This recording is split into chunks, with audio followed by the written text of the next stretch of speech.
Yeah, we want to thank our colleagues once again for the presentations. Just listening to every one of you, I just realized that, JP, what you've done and organizing this colloquium is really providing a insight into what's happening in the higher education space in South Africa. And to me, it's an eye-opener. Because I just realized that we can't allow ourselves to function on an island anymore, to be isolated. Because what's being done, and listening to every one of you, it's just we need to collaborate with one another, and we need to network. And because the higher education space in South Africa need the collective know-how from the group as such to face the future. So, in saying that, is there any questions that you want to ask the presenters? Yes. Thank you for the presentation. I have a question for Dolf. You have touched a very important point regarding the value of data. And I was just wondering whether, looking at this curriculum, what value can you add in terms of centralizing? If you can have like a system that you can centralize for sharing this data, because we know that we have on the point of the dropout rate of the students in the universities, but then. And we've also spoken about curriculum renewal.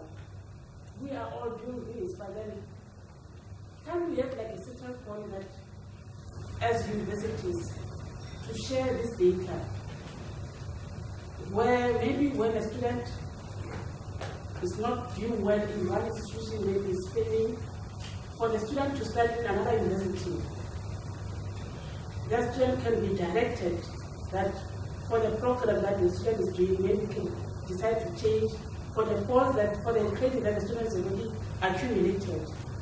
Maybe the student can be directed to one institution, but if you can have that system that you can have, that you can share as universities to direct our students in terms of their programs that we are offering. Because for now, it's like, to me, it's like a daunting exercise for the student when the student has passed some modules in one institution, we have to go to another institution. Then the student has to go through the process of checking for each and every one. But if you can have like a central system, that's my question. Unfortunately, answer will be quick there. I think that's a national issue, and I've known that there are ideas of central enrollment processes. I think what I spoke about was institutional teaching and learning initiatives, but I think I have no answer. There are national systems, but how to track a student, unfortunately, at this stage imply you contact the previous, and that's an administrative issue. So unfortunately, I do not have an answer for you there, but I know there are discussions in that regard. Sorry. So Dolf, I from my side, I want to rephrase the question. So what you've shared is in a certain sense, this is crucial for the region to take note of. The fact that data, learning analytics, is an issue that institutions not only should look into, but they should strategically plan for. So I want to rephrase the question. What would your answer be in terms of not sharing data, but creating this, exploring this space to allow institutions to work with one another to better mine data and use data for the benefit of higher education in the region? Yeah, so we identified that need in 2012 or 13.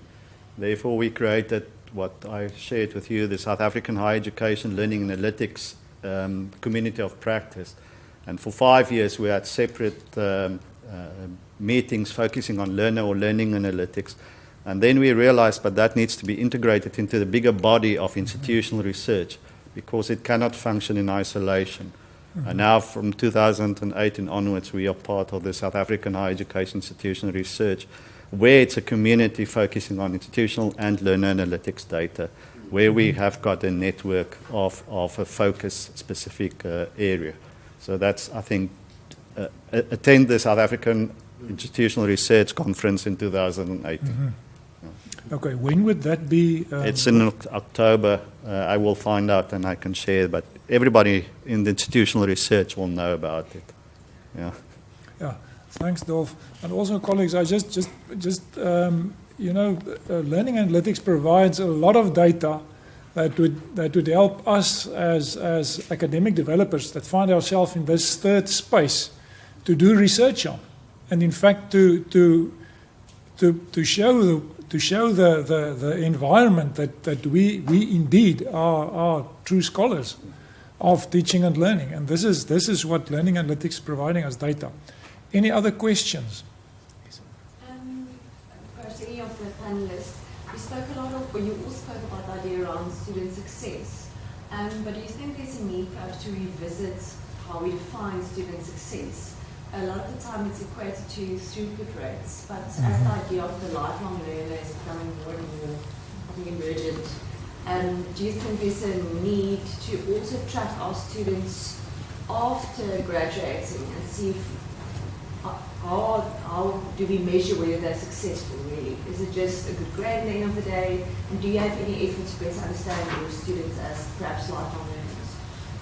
Okay, I'll respond from the perspective of Nelson Mandela University. So yes, we have been exploring the definition, the framework, the parameters of student success. So we've launched a system at our university. It's called Radar, and that is to detect at-risk students, to determine the students' ability to perform both in the classroom and outside of the classroom with the inclusion of the co-curricular record.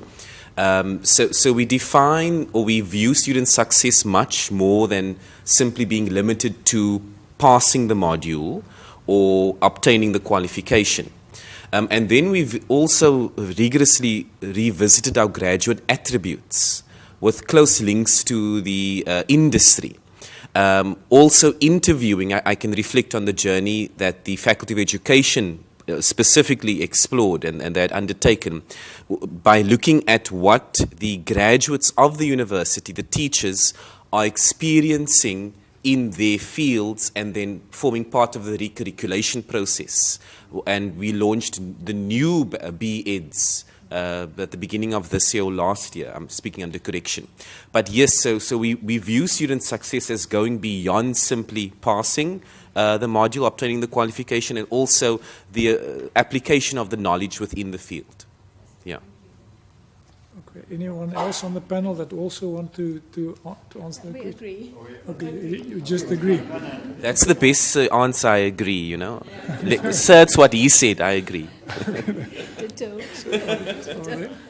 Sorry? I don't want to put the last speaker on the spot, but you very briefly mentioned George Siemens, which is a connectivist learning theory expert.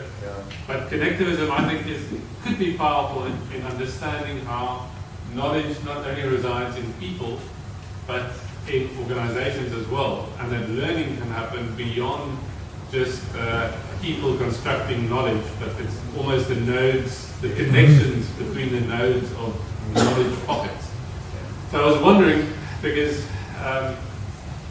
I don't think we've explored connectivist learning theories that much, and that's yet another paradigm, and I want to link that half-baked question with the difference between learner and learning analytics, which I think, especially in your distance learning institutions, there's a lot of focus on the learner, the student, and the at-risk student as well in our organizations. We enjoy having the data to do things with, but there's also a lot of data that is harder to quantify in terms of how learning happens, how the fire in your eyes light up when the penny drops. Yeah. I would like you to just expand a bit on the connectivist learning theories. Yeah. So we ran out of time.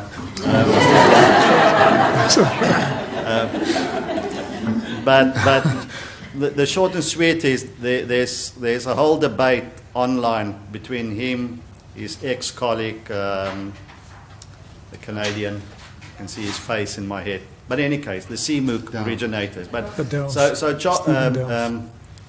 George is very closely involved in pushing for the use of data. He's involved in solar and a lot of other initiatives. And yes, it's correct, because that's where they view the boundaries of learning versus learner. And then you add a third dimension, academic analytics also, which is historical data. And what I shared with you is by no means make a claim you've got a holistic picture, because you will never have a holistic picture of a student. But if you read their research and papers, which I said, seriously, we don't have time now to discuss, it's very much about what do you have, what can you make use of it within the context of a holistic approach to this. And that brings you to, you haven't even touched on automated decision making, algorithms, the implications of algorithms, who design the algorithms, who verify the algorithms. So there are a lot of things which we haven't had time to discuss. But yes, he's a father and champion of the whole process, and he pushes it. His definition was adopted of his input in the definition in 2011 of the so-called official definition of learning analytics. We ran out of time to be serious, and I want to ask a question to my DUT colleagues, and I don't know where. Yeah, they. Yeah. Okay. Yes. Well, maybe because we haven't heard from Mistri, Yeah. we'll allow, and it's tea time now, so nobody will care if we go a bit longer. Maybe a 1 minute answer. There was a mentioning by the DOTS about the whole value of your mobile and your student, and I think we're all interested to hear about your value of the integration of mobile. We've heard mobile a few times. I had the T-shirt example, and I think we ignore the fact that we're dealing with a mobile student using mobile devices positively. Then we're dealing with a mobile student without having access to a mobile, but they, in essence, they are mobile also. And I thought you can just share with us what you found as good outcomes of your mobile project. We haven't actually done the project yet at the moment, and I'm sure everyone has experience with the delays. We've got our ethics approval, final ethics approval is pending, our gatekeeper permission, which appears to be bottlenecked for some reason. I'm not entirely sure why. But those sorts of things are exactly the focus of our study, because we feel we can't plan for anything like that. Another big focus is safety that was mentioned in one of the other presentations about people not being able to access the labs because of safety after dark. And we also, part of, if anyone's interested, they can see our survey. Our main concern is the length of it. Because we wanted it to be quite comprehensive, even looking at the rates of how often students' mobile phones or devices are actually stolen, and whether they have the options of replacing them. And so that's very much a work in progress, but we're hoping to roll it out, start rolling it out this month or next month. And the reason we're asking is we pushed our vendor to work on an offline integration. Because that's, for an African context in our mind, a solution to some of the problems, not all the problems. Because that enables students offline engage with content on a taxi, and then when he or she is connected, they can continue the online engagement. That's also device specific. It is true, but it's okay. Thank you. Thanks, Dolf.